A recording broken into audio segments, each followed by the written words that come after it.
The Doc Spratley is a fly that if somebody said to me that I'd got to fish a year with one fly, what would it be? And I would say a Doc Spratley. It's a leech, it can be a sedge pupa, it can be a chironomid if you tie it small enough, which would be cheating, or it's a dragonfly. So this is one of the most round flies, and it's a steelhead fly as well. A beautiful, beautiful fly. Now, tied originally, I teach fly tying, and when I taught people this, they had a lot of trouble with pulling down too hard here and cocking this tail feather as a segment of it, cocking it up like that, and it didn't look right. So I changed it a little bit, and I'll show you what I changed it to. And it's a fish catcher. It rides nice in water. Now this is guinea fowl, quite a generous portion of guinea fowl tail. Stick it out now, remember, no further back than the point comes forward, like that. Tie it in. You can tie it all in because you want to put a body on there and tinsel and all sorts of things now. Gorgeous creature. Now, if you can always remember too, what you're going to use last, try to put in first. In most cases it doesn't really matter which way you do that, but this is tinsel. It's gold on one side and silver on the other, and I'm not really bothered which side comes out, but let's try and make the silver come out. So we'll tie the gold. Where is the gold? Here we go. The gold is this side. Tie it in. Tie about 1/4 of an inch in. Now the body, black Fentex. The reason I'd like Fentex is because you can split it. You can split individual hairs on this stuff, but not in this case. That's enough. I've split it down to 1/3 of its size already. Tie it in the middle. Come slowly back, back, back, and then slowly forward again. There you go. That's easy. And the feather's gone up my nose. Fishing a Doc Spratley is something that doesn't take no more patience than anything else, but it's such a productive fly. It looks like an insect in water. I make a cigar-shaped body, pull your Fentex tight, drop that over there like that, one on each side, and chop it off. Now, that alone, I'm sure, would catch fish without the rest of it. Now, I went away from me with the body material, so I'm going to come towards me, making 7 equal gaps in between this tinsel, fine tinsel.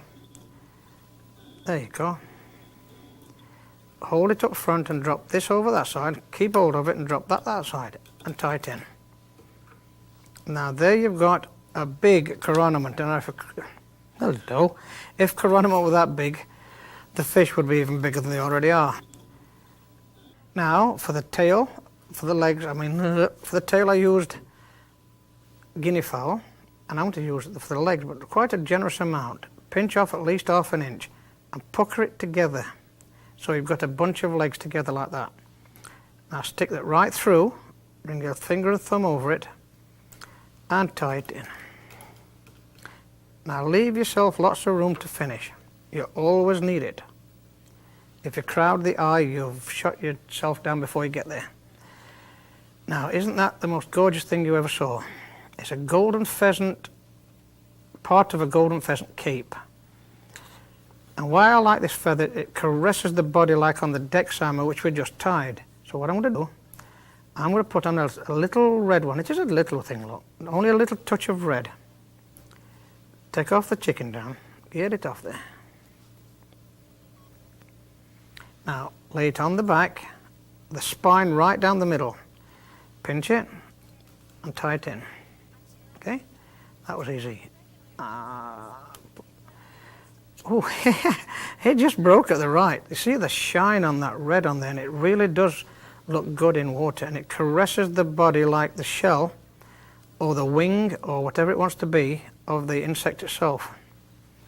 Now for top dressing on that, out of this beautiful thing, it is a gorgeous looking thing, I am going to put a gold one.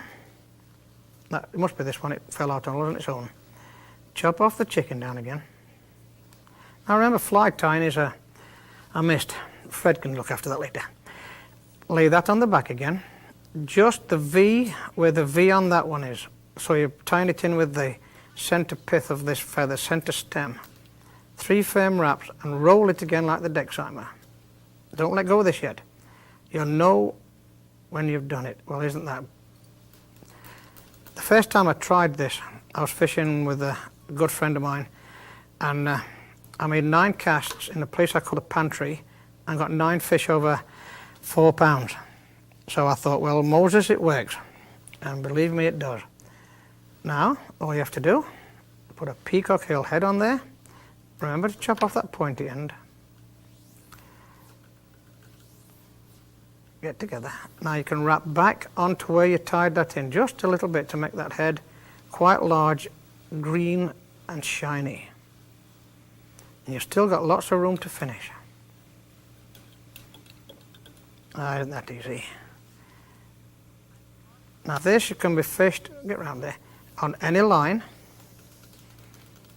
As again, I would fish it on a full floater in shallow water, 10-15 foot of water, from 2 foot to 15 foot. And it will produce fish if fish are feeding. If they're not feeding, nothing will catch them, only dynamite. There you got it, a Doc Spratley, Mo Bradley style.